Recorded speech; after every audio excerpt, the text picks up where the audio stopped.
Something I found really cool when I was learning Irish was the term ganzi for like a jumper or a sweater or something like that.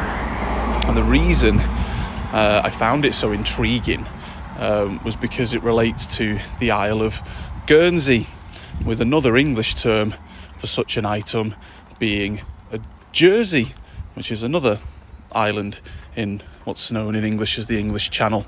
Even in Norwegian, they have the term ganse, I believe it's pronounced. And that also refers to a sweater or a jumper or something like that.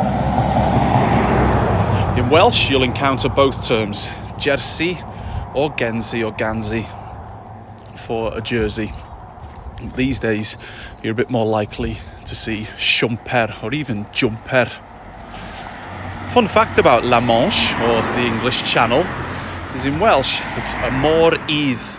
And it's believed that term comes from y môr rydd in very ancient times, meaning like the Red Sea. Not like the Red Sea, elsewhere. Well, who knew it?